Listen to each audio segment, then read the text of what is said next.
Who are the most dangerous shinobi in Naruto? Not the strongest on paper, not the flashiest, not the ones with the saddest backstory. I mean the 5 humans who, if you drop them into the middle of any village, turn the entire map into a panic screen. And yeah, I said humans. No Otsutsuki gods, no Ten Tails Jinchuriki, no Kaguya Space Tree nonsense, just canon, human shinobi who turn the ninja world into a horror story.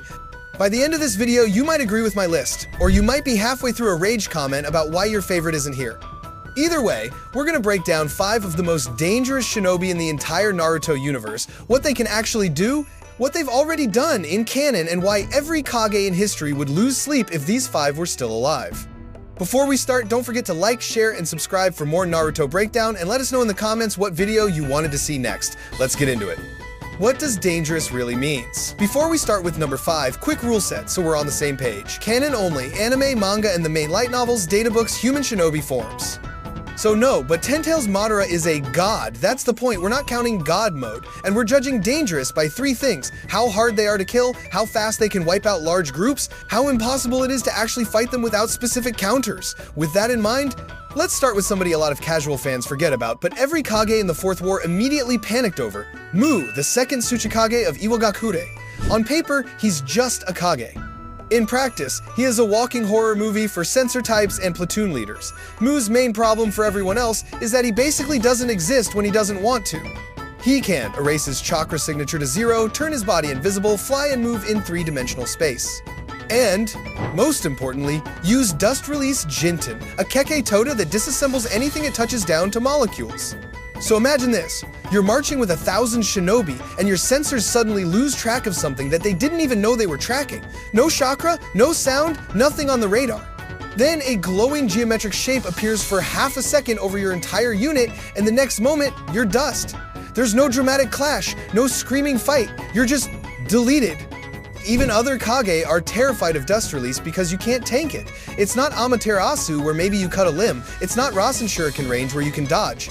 If you're inside that construct, you're gone. And as if that wasn't enough, Mu can split his body into 2, creating a second Mu with half his power. That means he can scout and assassinate in 2 places at once, while still being nearly untrackable. He doesn't need an army, he is the army. The only reason people don't talk about him more is that we see him mainly in Edo Tensei form during the 4th War, sharing the stage with monsters like Madara. But if you drop a live Mu into almost any other era, entire villages vanish and nobody even knows who did it. That level of undetectable, instant kill assassination is why Mu opens this list at number 5. Coming in at number 4, we have a man who turned a village into a crater without ever walking through the front gate. Nagato Uzumaki, the man behind Pain.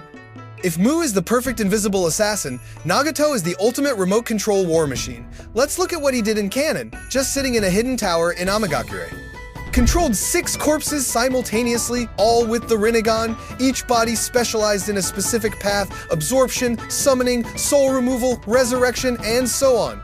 Combined, the 6 paths of pain wiped out Jiraiya, a legendary Sannin who had already fought multiple wars, invaded Konoha with almost no intel leak.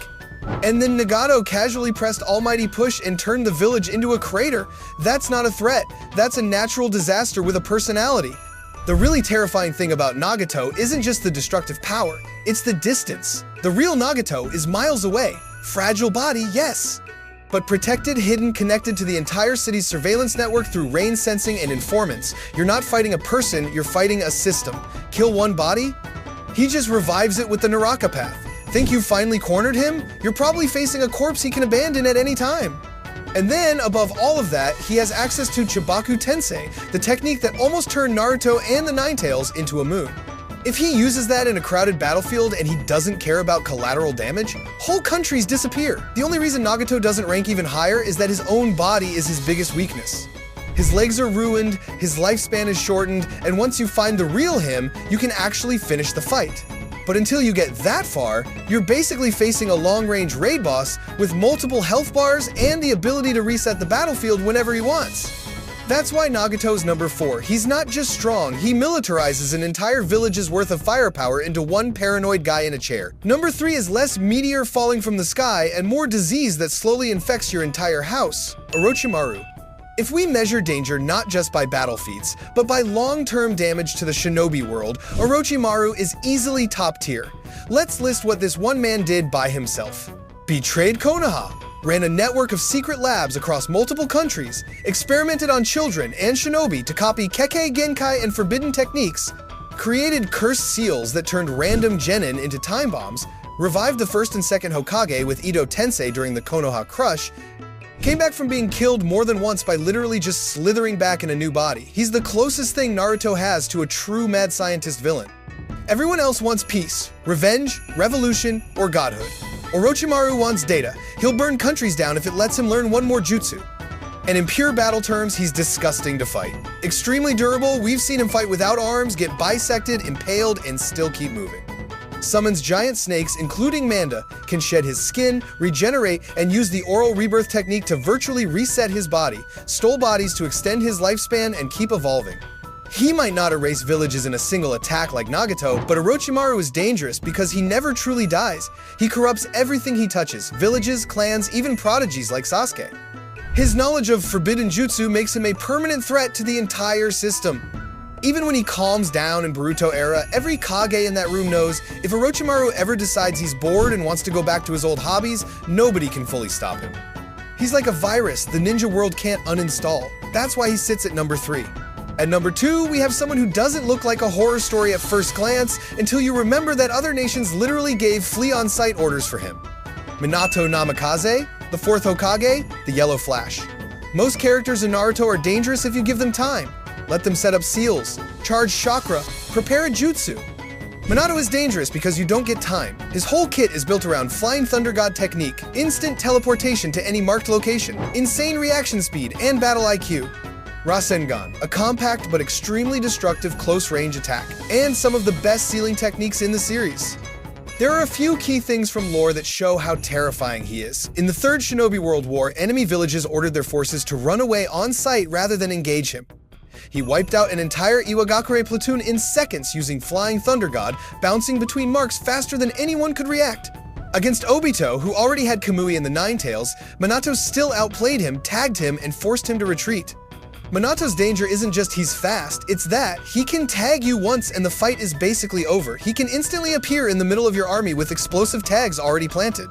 He can move allies out and enemies in, completely rewriting the battlefield. And remember, even when the Nine Tails attacked Konoha, fought off Obito, rescued Naruto multiple times, teleported the Nine Tails Bijudama away from the village, then performed one of the most complex sealing operations in the series. All of that in a single night. He's number 2 on this list because if you're running a village and you hear Minato is on the enemy side, you're not planning for a war, you're planning for evacuation. There are very few human shinobi you can drop into any battlefield and say with confidence, yeah, he can solo a small war. Minato is one of them. And of course, at number 1, the ghost the entire shinobi world was collectively praying never came back. Madara Uchiha. Again, we're focusing on Madara as a shinobi, not his Ten Tails god form.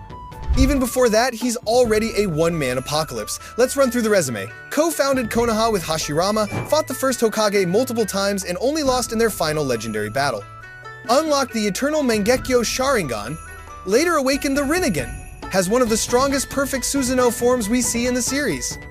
Now during the 4th Great Ninja War, when Kabuto revives Madara with Edo Tensei, we get to see what he looks like when unleashed on the entire world. He drops from the sky with no armor, no shirt, and just walks into thousands of shinobi. Proceeds to solo them with taijutsu, massive fire-style walls, and casual Susanoo swings. Then, when they finally start to coordinate, he says, okay, I'm bored, and drops a meteor. They stop the first meteor with everything they have. Madara's response? What will you do about the second one? That's not a fight. That's psychological warfare. He's also got wood release thanks to Hashirama's cells. Limo clones once he has the Rinnegan, invisible, untouchable shadows that can attack in parallel, battlefield experience from the Warring States era, where fighting was constant and brutal. What makes Madara number 1 isn't just power, it's the combination of top-tier raw strength, the most broken hacks abilities, Sharingan, Rinnegan, Susanoo, wood release, and a brilliant, cruel tactical mind that enjoys testing people like lab rats. He doesn't just defeat enemies, he breaks nations. When the allied shinobi forces see him, entire divisions freeze. The 5 Kage themselves, the strongest leaders of their time, struggled just to survive, and that's not even counting his final forms. If you had to pick one human shinobi in all of Naruto that you absolutely never want to see walk onto your battlefield, it's Madara Uchiha. That's why he's number 1. No gods, no cheats, just monsters in human skin. So, our list. Mew, the invisible delete button. Nagato, long-range god complex with a village-wide kill switch. Orochimaru, the unkillable scientist who corrupts the whole system. Minato, the yellow flash who turns war into a highlight reel. Madara, the ghost of the Uchiha, a one-man natural disaster. No Otsutsuki, no Ten Tails, just pure human-level terror. Now, the fun part, I know you disagree with something, maybe you think Itachi should be here, maybe Hashirama, Obito, or even Tobirama deserves a slot.